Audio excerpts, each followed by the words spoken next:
بسم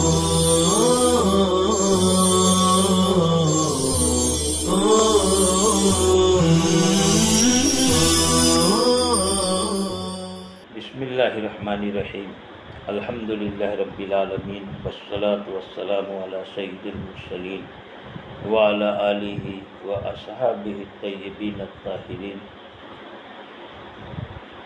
وعن ابی الدرداء رضی اللہ تعالی عنہ قال سمعت رسول اللہ صلی اللہ علیہ وسلم یقول من اشتکى منکم شیئا او اشتکاه اقل له فلیقل ربنا اللہ الذی فی السماء تقدس اسمک امرک فی السماء والارض کما رحمتک فی السماء فاجعل رحمتک فی الارض اغفر لنا حبنا وخطايانا انت رب الطیبین انزل رحمتا من رحمتک وشفاء من شفائک علی هذا الوجه فیبرأ رواہ ابو داؤد۔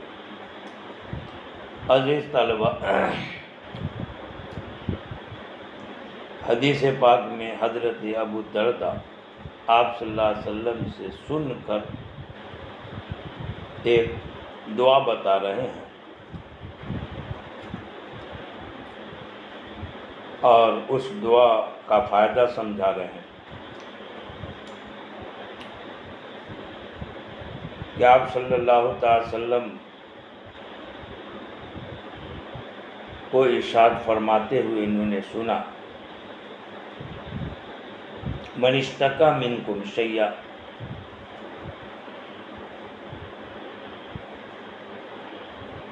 کہ تم میں سے کوئی بھی شخص ہو جس کو کوئی بیماری، کوئی تکلیف کی شکایت ہو، یا یہ کہ خود کو نہ ہو بلکہ اس کے کسی بھائی کو اس طرح بیماری تکلیف کی شکایت، تو وہ آدمی خود کو بیماری ہے، تکلیف ہے، یا اس کے کسی بھائی کو بیماری تکلیف ہے، اس طرح اسے کہنا چاہیے ربنا اللہ الذی فی السماء تقدس اسمک۔ یہ پوری دعا ہے آخر سے کچھ پہلے تک۔ اے ہمارے رب، جو اللہ رب ہے، تربیت کرنے والا، ہر ضرورت پوری کرنے والا، اللہ کی ربوبیت کا حوالہ دیا ہے کہ یہ بیماری ہے، تکلیف ہے، اس میں فاقہ ہو جائے، صحت ہو جائے، ٹھیک ہو جائے، یہ بھی ہماری ضرورت ہے۔ ہمارا رب جو اللہ ہے، اور جو فی السماء آسمان میں ہونے کا یہ مطلب نہیں ہے کہ اللہ کے لیے وہ آسمان حیز اور مکان، جگہ متعین، اللہ تو ہر جگہ حاضر ناظر ہے۔ مطلب یہ ہے کہ انتہائی بلندی پر ہے۔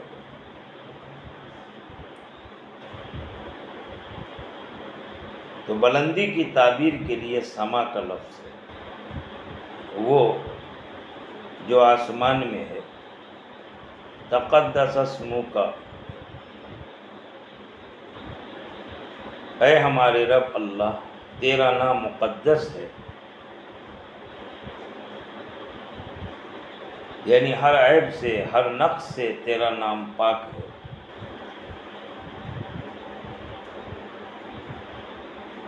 اور جب تیرے نام کی یہ شان ہے تو تیری ذات کی شان کیا ہوگی؟ چنانچہ اللہ کے نام کی تسبیح کرنے کا حکم آیا، فسبح باسم ربک، اپنے رب کے نام کی تسبیح کرو۔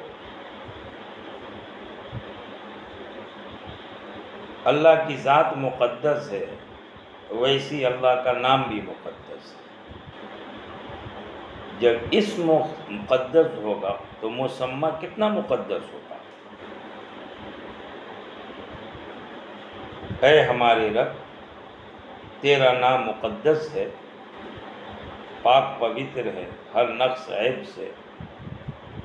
امرک فی السماء، تیرا امر آسمان میں زمین میں، یعنی بلندی ہو پستی ہو، اوپر نیچے آسمان زمین بول کے پورا احاطہ استغراق، یعنی ہر جگہ پہ چپے چپے گوشے گوشے میں تیری حکومت قائم۔ کما رحمتک فی السماء، اے ہمارے رب جیسی تیری رحمت آسمان میں ہے، فاجعل رحمتک فی الارض، ویسی اپنی رحمت زمین میں بھی کر دیجیے۔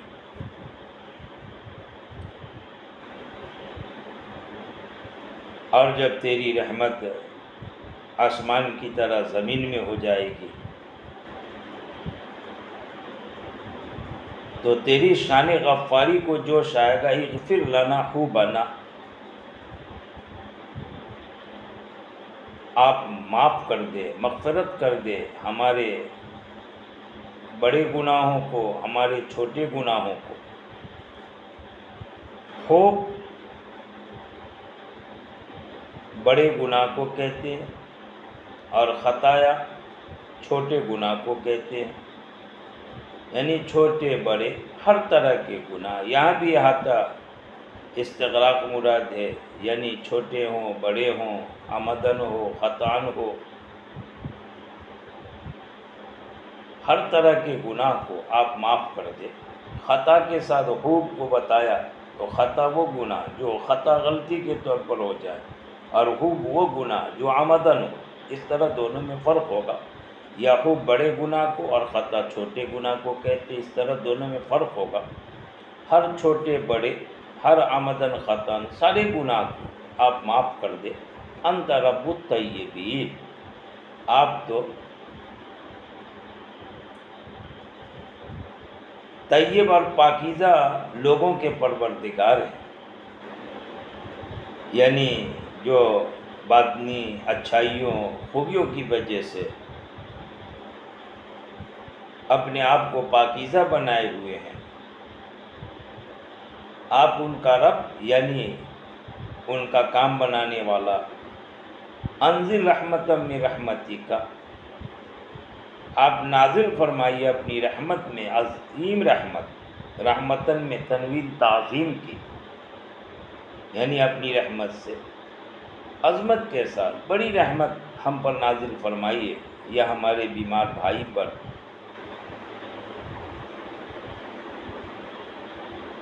وشفاء من شفائک، اور اپنی شفا میں سے شفا نازل فرمائیے۔ علی ھذا الوجہ، اس درد پر، اس تکلیف پر، اس بیماری پر شفا ہو ہی نہیں سکتی جب تک کہ اللہ کی رحمت متوجہ نہ ہو، اس لیے پہلے رحمت کی طلب فرمائی اور بعد میں آمدم برسر مطلب اصل مطلب پر آئے اور بیماری اور تکلیف میں شفا یابی کی طلب فرمائی۔ حضور نے فرمایا کہ جو کوئی بھی اس طرح اپنی بیماری تکلیف میں یا اپنے بھائی کی بیماری تکلیف میں یہ دعا پڑھ لے گا، فَيَبْرَؤُ، تو وہ بیمار اپنی بیماری سے ٹھیک ہو جائے گا، اس کو بیماری میں افاقہ ہو جائے گا۔ معلوم ہوا کہ خطرناک سے خطرناک بیماری ہو، پیٹ میں درد ہے، سر میں درد ہے، گردے میں یا اور کہیں پر مثانے میں پتھری وغیرہ ہے، جو بھی تکلیف جو بھی درد ہو بیماری ہو، اگر یقین کے ساتھ یہ دعا پڑھے اور بیمار پر دم کر دے، پھونک بھی مار دے، پانی وغیرہ میں پھونک کر کے اور یقین کے ساتھ پیے، تو اللہ پاک اس بیماری سے اسے ٹھیک فرمائیں گے، اسے ضرور شفا یابی عطا فرمائیں گے۔ دوسری روایت حضرت عبداللہ بن عمرو کی ہے کہ آپ صلی اللہ علیہ وسلم فرمائے اذا جاء الرجل، کہ جب کوئی شخص آتا ہے کیوں یعود و مریضاً، کسی مریض بیمار کی عیادت کرنے کو، فلیقل، تو اس کو یہ دعا کرنی چاہیے، یہ کہنا چاہیے اللہم اشف عبدک، اے اللہ آپ اپنے بندے کو شفا دے۔ یہ عیادت کو جانے والا اپنے مریض بھائی جس کی عیادت کرنے کو گیا ہے اس کے لیے دعا کرے کہ اللہ اپنے بندے کو شفا دے۔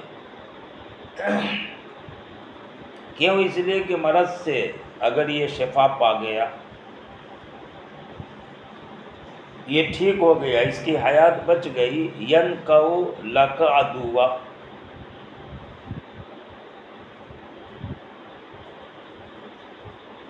تو یہ آپ کے لیے دشمن کو عبرتناک سزا دے گا۔ اللہ کا جو دشمن، اللہ کے سچے دین کا جو دشمن، اس سے یہ مقابلہ کرے گا اور اللہ کے دین کو سربلند فرمائے گا۔ ینقع لک عدوا، یہ آپ کے لیے عبرتناک سزا دے گا عدوا، دشمن کو، او یمشی لک الی جنازہ، یا اتنا نہیں کر سکا تو زندہ رہے گا تو آپ کی خاطر کسی جنازے کی طرف چلے گا، یعنی اس کا کوئی بھائی مسلمان میں انتقال پا جائے اور یہ حیات سے رہے تو یہ اپنے بھائی کے جنازے میں شریک ہوگا۔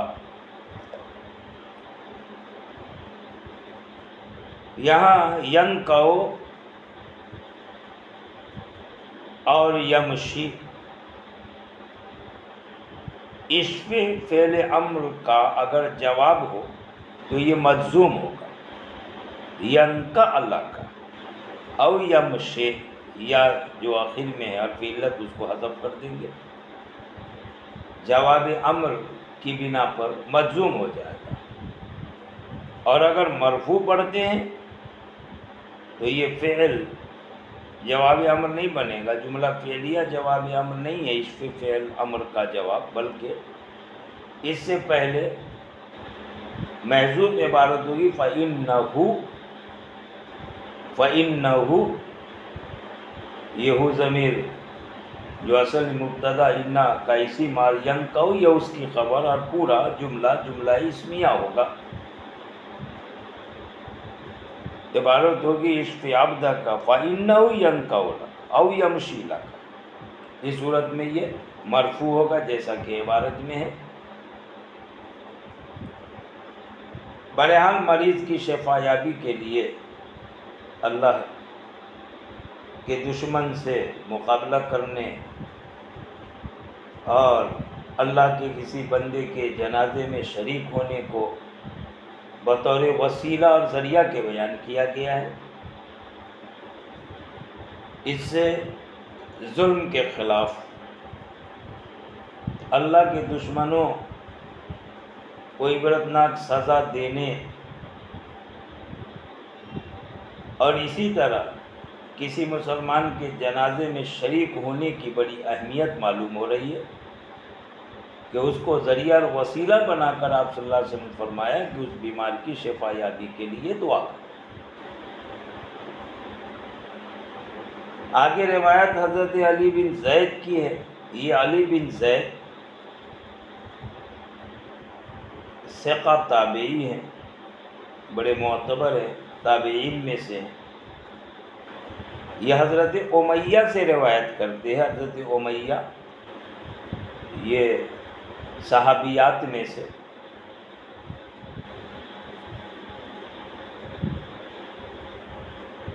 کہتے علی بن زید حضرت امیہ سے روایت کرتے ہوئے انہا سالت عائشہ تھا، انہوں نے یعنی امیہ نے حضرت عائشہ سے پوچھا تھا،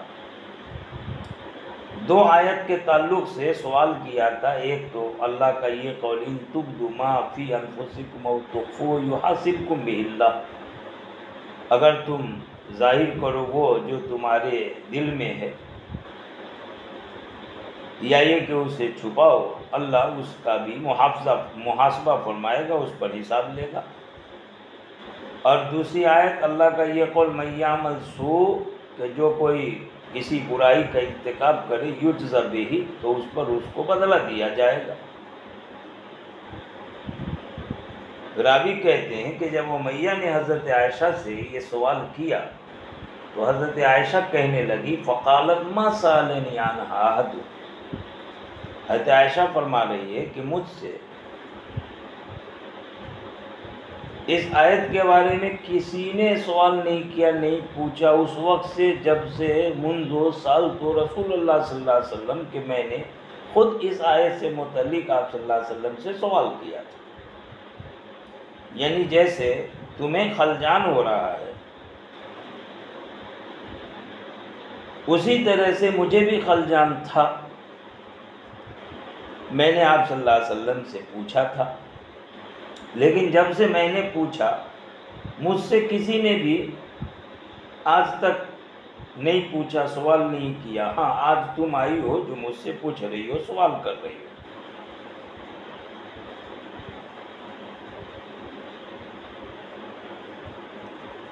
فقال، جب میں نے آپ صلی اللہ علیہ وسلم سے پوچھا تھا تو آپ صلی اللہ علیہ وسلم نے جواب دیا تھا ھذی معاتبۃ اللہ العبد بما یصیبہ من الحمى والنکبہ حتی البزاء، کہ یہ جو دونوں آیتوں میں محاسبہ اور سزا کا ذکر ہوا ہے یہ اصل میں اللہ کا عتاب ہے بندے کو اس طرح سے یصیبہ ہو جو اس بندے کو پہنچے، جو اس بندے کو لاحق ہو. بما میں ما موصولہ مبہم آگے بیان نکالا ای من الحمى والنکبہ، یعنی بخار ہو یا کوئی تکلیف ہو، غم ہو،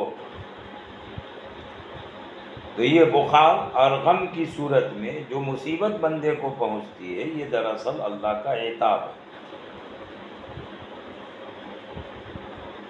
اتنی نہیں، معمولی قسم کا صدمہ بھی، آگے فرمایا حتی البضاع، معمولی سامان کو بضاع کہتے ہیں، یہاں تک کہ ہلکا پھلکا معمولی سامان یضع فی ید قمیص ہی، جس کو بندہ اپنے قمیص کے ہاتھ میں رکھتا ہے. قمیص کے ہاتھ میں رکھنے کا مطلب یہ ہے کہ آستین میں رکھتا ہے. پہلے زمانے میں آستین میں سامان چھپا کر رکھنے کے لوگ جیب بنا لیا کرتے تھے اور اس جیب میں سامان رکھا جاتا تھا. جیسے آج کل کرتا پاجامہ، پینٹ شلوار، یہاں تک کہ اندر کے بنیان، وہاں جیبیں بناتے ہیں ظاہراً بھی اور خفیتاً بھی، اور وہاں سامان چیزیں چھپا کر کے رکھتے ہیں. فرمایا یہاں تک کہ بضاع یعنی مال سامان جسے بندہ اپنے قمیص کے ہاتھ میں یعنی قمیص کی آستین میں رکھے، فَيَفْقِدُوهَا، اور اس کو گم کر دے، یعنی کہیں وہ مال وہ سامان گم ہو جائے، اسے وہ نہ پائے. فَيَفْزَعُ لَهَا، پس وہ اس کے لیے غمزدہ ہو جائے.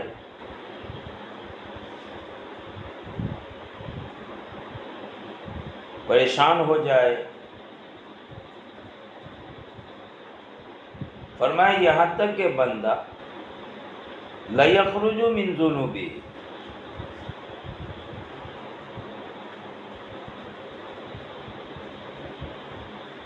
کہ وہ بندہ گناہوں سے نکلتا رہتا ہے.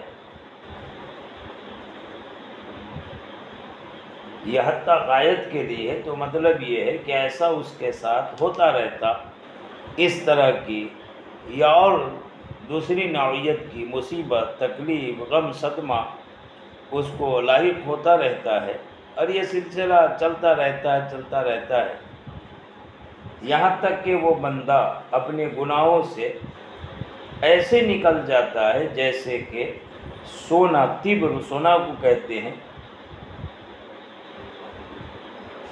الاحمر من الکیر، کہ جیسے سونا آگ کی بھٹی سے سرخ ہو کر کے نکلتا ہے. سونا ہے ایسے تو وہ سرخ ہوتا ہے، لیکن آگ کی بھٹی میں ڈال کر اسے تپایا جائے تو اس کے میل کچیل، زنگ، گندگی سب صاف، اور وہ انتہائی لال اور سرخ ہو کر کے بھٹی سے باہر نکلے۔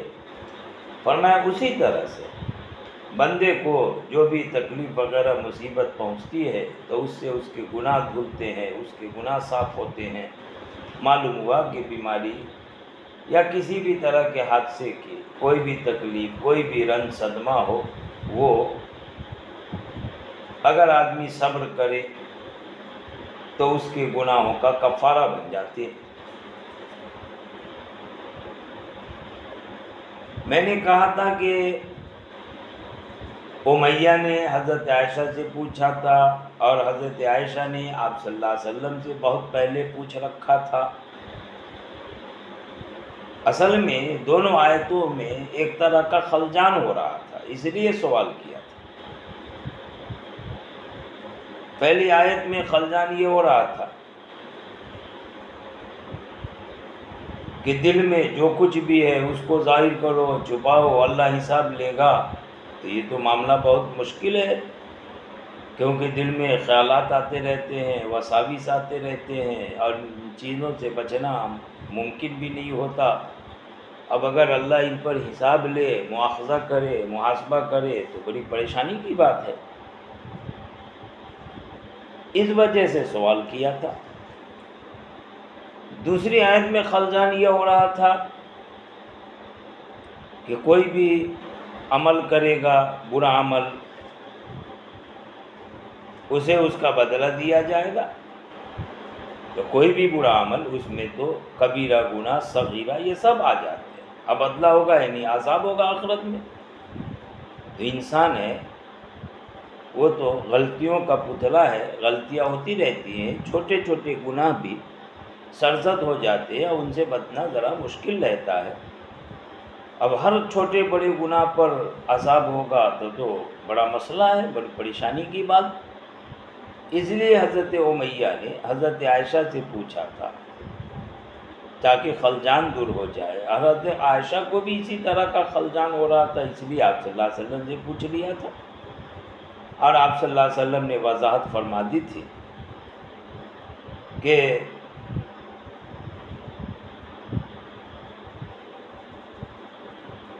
حاضر یہ جو اللہ کا عتاب ہے، یعنی دونوں آیتوں میں جو محاسبہ ہے اور جو سزا ہے، اس کا مطلب یہ ہے کہ اللہ کی سرزنش ہے، یعنی آخرت میں عذاب ہو، آخرت ہی میں پکڑ ہو، ایسا نہیں ہے، بلکہ دنیا میں بیماری، حادثے کی شکل میں تکلیف، رنج، غم جو لاحق ہو، آدمی کسی بھی مصیبت میں مبتلا ہو جائے،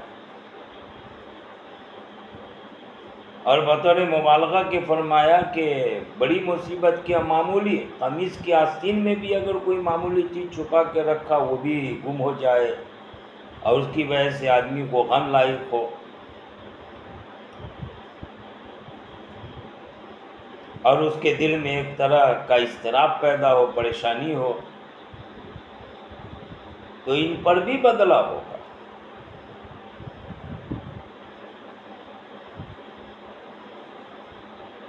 یعنی یہ مصیبتیں اور یہ جو تکلیف ہوئی، معمولی قسم کی مصیبت، معمولی قسم کی تکلیف، یہ سب اس لیے ہیں تاکہ جو غلطیاں وغیرہ گناہ ہوتے رہتے ہیں، دل میں برا خیال آتا رہتا، سب کے لیے یہ ساری مصیبت، یہ معمولی قسم کا صدمہ اور غم، یہ کفارہ ہو جائے، اور اس طرح دنیا ہی میں وہ گناہوں سے، ان مصیبتوں کی وجہ سے پاک صاف ہوتا رہے، اور ایک وقت ایسا آئے کہ وہ اس طرح دھل دھلا جائے، صاف ستھرا پر چمک جائے، جیسے بھٹی سے سرخ سونا انتہائی چمکدار ہو کر کے باہر نکل آتا ہے۔